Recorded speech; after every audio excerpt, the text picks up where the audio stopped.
Mr. Speaker, just ask the question right. If you allow me, I'll bring a definition. So, Madam Prime Minister, we just need the question. I need to understand it because the question. Okay. Chota, you are supposed to use a small boat, which is not allowed legally. The other boat that is allowed cannot be used using chota. Okay? So now, there is a confusion on that.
Yes, but now chota is supposed to be used by these people using small boats. So now can we get some help? My people are confused. They don't know what to do. There's this fishing going on. There's this one that has been stopped. But now the minister is saying they should not use. First of all, Madam Speaker, when the report talked about juvenile, the report talked about juvenile cells, and like Honorable Balimwezo said, some places don't have juvenile cells, and these children are put in the same cells with adults. However, when you come to island districts, these probation officers have to transport children from, for example, Kalangala, Buvuma, to Naguru and Kampiringisa. This is very costly for them, yet they are not funded very well. So I think, to the committee chairperson, I would request you add that recommendation that, yes. And also, Madam Speaker, when we talked about local councils, the people in charge of children affairs are the secretaries for children affairs. That is the deputy chairperson of a village. This, I think, brings us back to wanting to elect these people into those positions again, and we make them legal such that they help us with this issue of parenting. Then finally, Madam Speaker.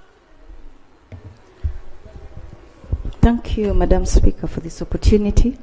I want to thank... And honorable members, after getting both reports, this is what is going to help the sectoral committee on ICT on doing their oversight role. Yes, Minister. Yes, Helen. Thank you, Madam Speaker, for this opportunity. I thank my honorable colleague for the elaborate report, only that a few aspects have been left out. And because this side where I stand is supposed to check you, I am obliged to do so. Madam Speaker, he gave us a good report. Like I said, he left out some that I am going to throw more light on. One, I want to thank you that you're going to connect all the districts and inclusive of the islands, because our network connection is really bad. We thank you for that, and we believe it is going to happen soon for security purposes. Madam Speaker, allow me read this verbatim. Please. Just, what we have very many challenges when it comes to this phase. You read your document. Thank you so much. I'm going to only read the challenges, Madam Speaker, or the emerging issues from his report. Before the COVID-19 pandemic, the UN Trade and Development, which is an intergovernmental organization within the United Nations Secretariat that promotes the interests of developing countries in the world trade, warned about the climbing debt burden of the low developing countries, Honorable Minister. And it also states that it undermines the service delivery, especially when it comes to education and health issues. Their debts have not only grown, that is the debts of the low developing countries, but also become costlier and riskier. Between 2011 and 2019, low developing countries debt service it tripled to 33 billion US dollars, which represents between 5% and 13% of the value of their exports. The pandemic has exacerbated the situation with LDCs, that is the low developing countries, debt repayment set to hit 43 billion US dollars in 2022. Such a burden will jeopardize their COVID-19 recovery efforts and sap the public funds needed to fight poverty and invest in essential infrastructure such as roads and hospitals. Honorable Minister, we are very much aware that Uganda's history when it comes to debt repayment is not as good. And even when we get loans or acquire loans and this Parliament passes loans, we don't use them accordingly. We mismanage these funds. So I am not sure if this UDAB or this phase, we are going to use that loan properly. I invite you, honorable colleague, to make sure the ministry uses this money appropriately to best serve Ugandans. There is also an issue of lack of insufficient staff. Now that the NITA-U has been rationalized, this project is very big. It is a very big one, and you have limited staff. I want to know from this side how you are going to, I want to know how you're going to handle this project with limited staff, because it looks huge and it's going to serve the entire nation. Then also there is an issue of the confusion between UTEL and Soliton. How have you managed to get to phase 5 without solving this issue of UTEL and Soliton? I need for you to give us that information. Then, Honorable Minister, there is a problem here. There is lack of coordination and linkage with other regional institutions. You will find that NIRA will have information about a member of parliament, and when you want to access it elsewhere, you may not get access because there is no interconnection. And you also talked about You also talked about 300 Wi-Fi hotspots. Madam Speaker, we are aware that we have about 580 Wi-Fi hotspots said to be functioning or operational, but they are not, Honourable Minister.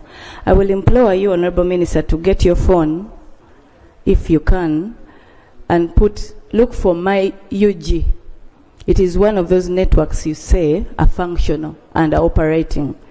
I would need for you to help me get your phone, access my UG, and you see if you'll get connected. You will not. And this is supposed to be in the urban centers.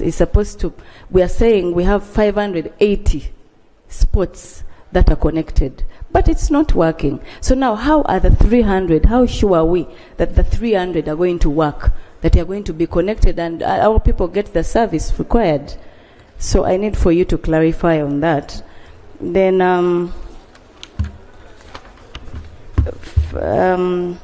there is also an issue, Madam Speaker, of lack of coordination among the different ministries.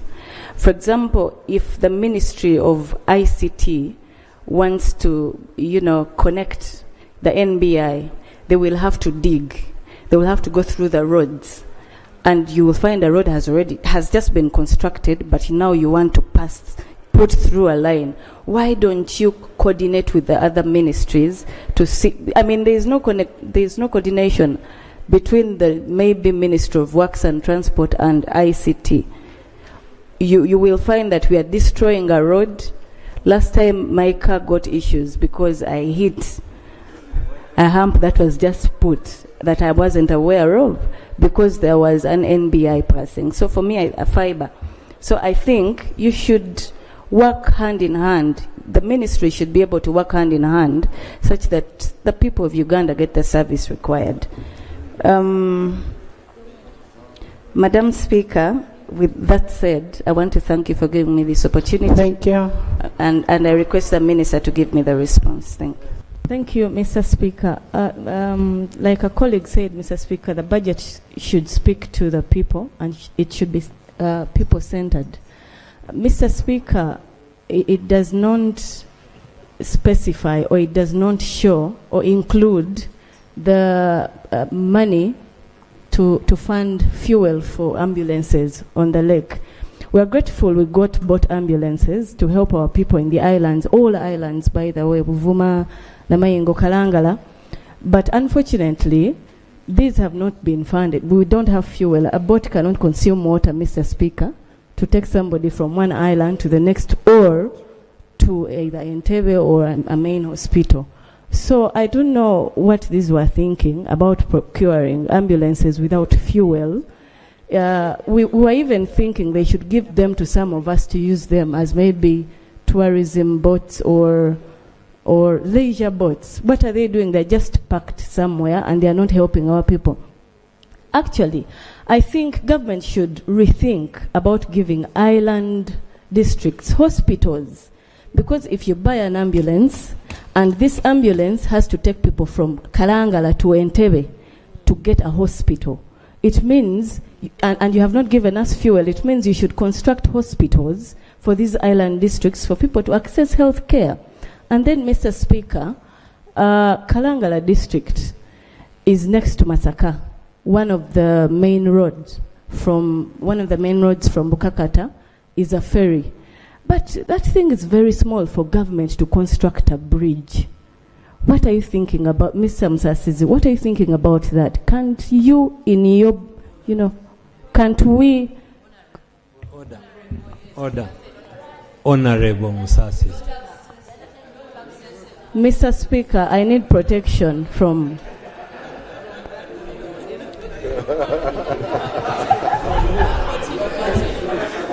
You're causing yourself Mr. trouble. Speaker, I apologize, Honorable Musasizi. Please go back, sit down, look at Kalangala as a business center, as a district that has people that we represent, and give us a bridge. It is just about 4 kilometers. We are tired of dying on the lake as we cross over from there to here. I thank you, Mr. Speaker. Thank you. Mr. Speaker, for this opportunity. I rise on a matter of national importance. regarding a disaster that happened in my area, Kalangala. On the 2nd of October, that was Monday, we had a heavy downpour, and a number of 78 people lost their property, including houses and different belongings, and also crops, animals. And this was in Moena landing site in Kalangala Town Council. Mr. Speaker, we have a total number of 34 females, 25 males, 11 children, and 8 elderly people. And my prayers, Mr. Speaker, one, for the Prime Minister's office to go to ground and assess the level at which this affected our people.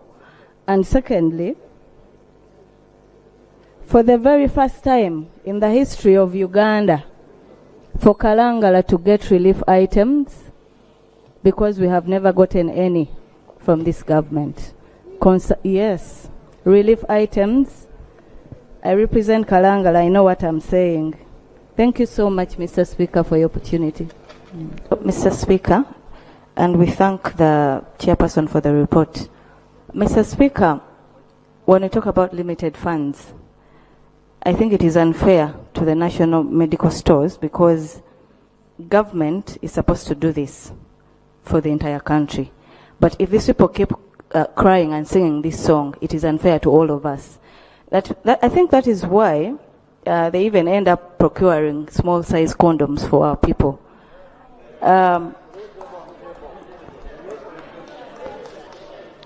How do you know that the condoms were small size? Mr. Speaker, I am the voice for the people of Kalangala. Okay. Mr. Speaker, I beg for your protection. I am the voice for the people of Kalangala. And they tell me this, the fishermen tell me that the condoms are very small in size. They don't fit them. So, and yet we are fighting HIV. So for me, it is a worry. And then secondly, Mr. Speaker, when we come to the legal issue, you cannot say the legal firm is incompetent that is being used. That means there is something being done, something wrong that is happening in the National Medical Store. Maybe they hire firms that are incompetent in order to lose, and we, look stupid. How does, for example, Parliament have a legal firm that is incompetent? How? So how does the National Medical Stores have somebody is disturbing me, incompetent legal firms to handle their cases? For me, I think this is something we need to look into and investigate as Parliament to avoid losses for the government. I thank you, Mr. Speaker. Thank you, Madam Speaker, for the opportunity. And I also want to thank the Minister for giving us that report.